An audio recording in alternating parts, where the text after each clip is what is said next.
What's up guys, it's Findon. This is a series I like to call Regretful Purchases. Sometimes I really don't make the best purchasing decisions and, well, there's pretty much no other way I'll be able to talk about these devices without putting them in this series. But what's today's episode, I hear you cry? Well, it's about this. Now it may look like a normal Google Pixel XL until, whoa, what is this on the bottom? Okay, that's a bit odd, but let's have a look at the other side.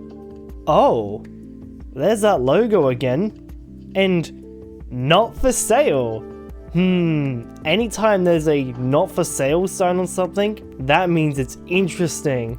This isn't just your typical run-of-the-mill Google Pixel, no, this is a prototype Pixel. More specifically, this is a DVT model of the Google Pixel XL. Now I tried to look up what Google's prototype stages are and I found some inconclusive results, but all you need to know is that DVT is usually near the end of the development phase. From what I was able to gather, you have your prototype phases where they're just throwing ideas all around, then you have EVT, engineering validation testing, where they're really focusing on getting the electronics and everything working and getting the signal working, making it work as a phone. And then after that you get DVT, design validation testing, and that's really where the design is finalized and say the tooling is created to be able to mass produce the device. And then you've got your release devices. There's definitely some stages in between, it can vary between companies. I tried to look up what Google's prototype pipeline is, but I really couldn't find any results, so that's pretty much all we know is that this is from the later stages of the prototyping phase. And that's probably my first biggest regret with buying this. I bought a DVT model. Had I spent a little bit more on an EVT model, I would have gotten something that looked a lot more interesting. Because quite frankly, this just looks like a Google Pixel with some extra stuff put on it, which don't get me wrong, is still pretty cool, but spoiler alert, this pretty much is just a Google Pixel. Let's have a look at a normal Google Pixel. This one isn't an XL, but you can see that, yeah, they are like almost identical. I'm not sure if the earpiece being a different color has anything to do with it being a prototype. Probably not. I don't know. That might be a difference. Who knows? We got a headphone jack, antenna band. If we look at the side, same power buttons, same volume buttons.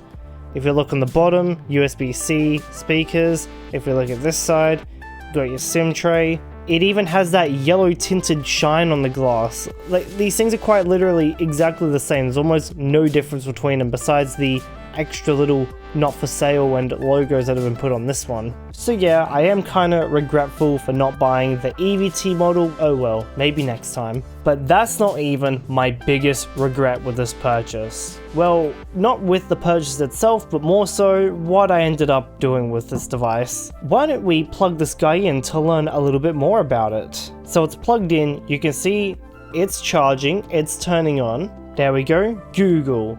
It's booting. But what happens next? Spoiler alert, it's really not that interesting. Yep, it just shut off. Let's try it again. Okay, it's turning back on.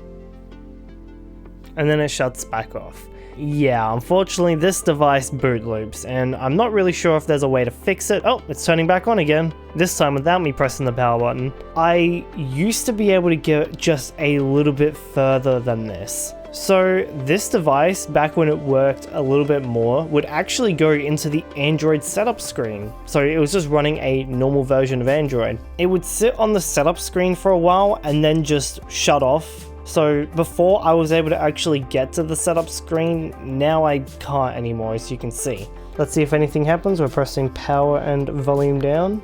So now we get this Android screen here with all of our information. I'm not showing the serial number for obvious reasons. You can actually see the storage is from Samsung. I think this is a 32 gig model. The RAM is 4 gigabytes from Samsung. And you'll see console disabled, secure boot development, and device is locked. Now I have got no idea if the device is locked thing means that it's been bricked. Yeah, that's not really a good sign. I'm able to do recovery mode, DDR test looping, barcodes, power off. Potentially there's a way to get this to work, but all I know is that I really don't think there was any development software on this device. Like if I try going into recovery mode, here we have Google again. I have a feeling it's just gonna boot loop though. Google, Google, Google. And then it shuts off. Even trying to put this thing into download or recovery mode really doesn't give you any fruitful results whatsoever. So yeah, not really much I can do with this prototype Google Pixel. I mean, it's cool I guess that it's got the logos on there and it's got the not for sale thing. And also I am covering some other stuff. There's a handwritten sticker that's been put on the back of this that I don't think I really should show on this video. I don't know if there's any sort of serial numbers or identification stuff on here, so I'm just gonna leave it at that. But yeah, I spent way too much money on a prototype Google Pixel that doesn't even boot up properly and doesn't even look that different from a normal release Google Pixel. So yeah, how interesting was it really? It's cool, but also you can't help but feeling a little bit regretful after. I really should have gotten that EVT model, shelled out a little bit of extra money for it. Let's talk price. How much should I pay for this Google Pickle? Ladies and gentlemen, I paid 290 Australian dollars for a prototype Google Pixel XL. The fact that it's a prototype was the only reason I spent that much. What I essentially did was spend nearly 300 Australian dollars on a Google Pixel 1, which by itself is completely stupid. What do I do with this thing? So yeah, that is the prototype Google Pixel XL. There is nearly nothing interesting to talk about with it, and that's really the main problem. I got myself a boring prototype, but it's still cool to own a device that specifically says not for sale and has some prototype logos on it, but take that away, oh, it's a Google Pixel.